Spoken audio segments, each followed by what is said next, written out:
In 2003, glorious game designer and Prince of Persia creator Jordan Mechner scurried to the Prince's side with jumper cables, and revived the franchise after a rubbishy 3D game. Sands of Time was a game so entertaining it was like watching a pack of velociraptors fighting each other with laser rifles while skydiving. It was an experience. Then when I heard a sequel was announced, I thought Christmas had come early, and I watched this trailer. For 10 years, the Prince of Persia brand has been a defining benchmark for action-adventure gaming.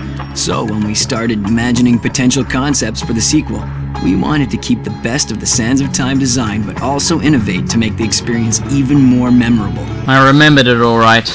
All the pain, suffering, and confusion, which proves whenever Jordan disappears, the Prince franchise gasps under the weight of shit so profound, it needs a reboot to fix. Yeah, well, you know, that's just like, your opinion, man.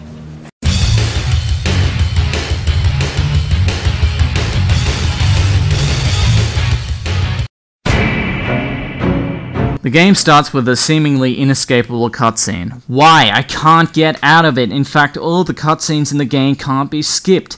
Is this some kind of early DRM for Ubisoft? Anyway, this scene I never fully understood. The prince is running like a guy who just learned it was his baby down a dark alley in Babylon.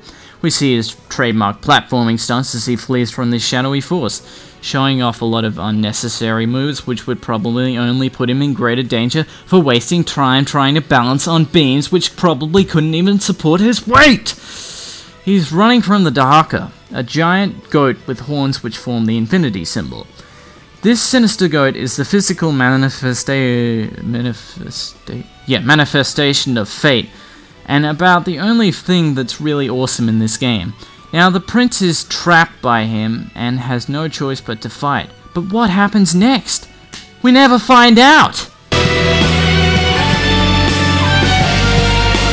To fill you in, the prince was rather naive in the Sands of Time. He unleashed some seriously evil sand which makes everyone in the city into sand monsters.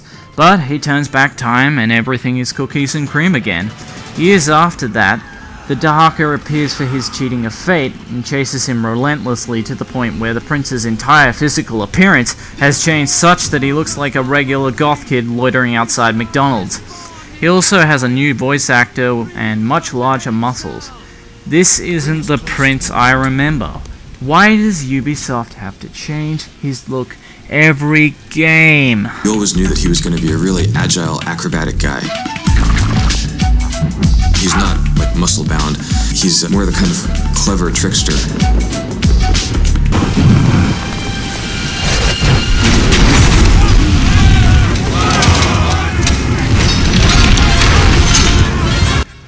The prince's ship gets attacked by a bunch of sand demons wearing cow skulls. How does this make sense? They're made of sand! They can't sail in the middle of a storm! What the fuck?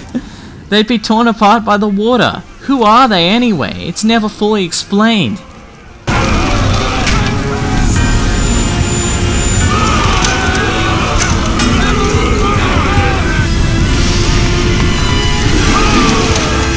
Enter Shadi, the most inappropriate but most decent character in this whole game. I mean, Warrior Within must have upset some women's rights groups somewhere, right? No? We don't really look to video games for sexism, but it was pretty much understood Western developers would outfit them with a standard Double D rack. But in this instance, Shadi has a lot more on offer. Wearing that metal thong must cause a little discomfort, especially one that doesn't protect against freezing rain. Her flesh is so bare, it almost puts Riku from Final Fantasy X to shame. Just when I thought everything was going so well, this metal-clad babe wants me dead. Just like all women in my life.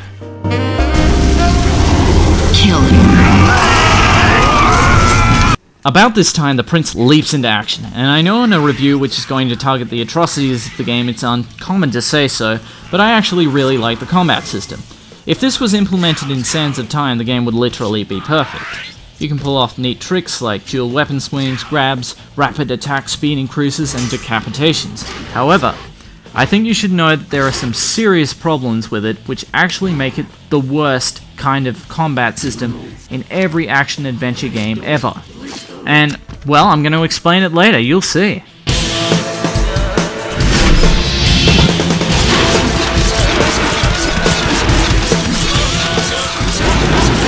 So Shadi and you duke it out on the poop deck, and our uptight little man says something very out of character.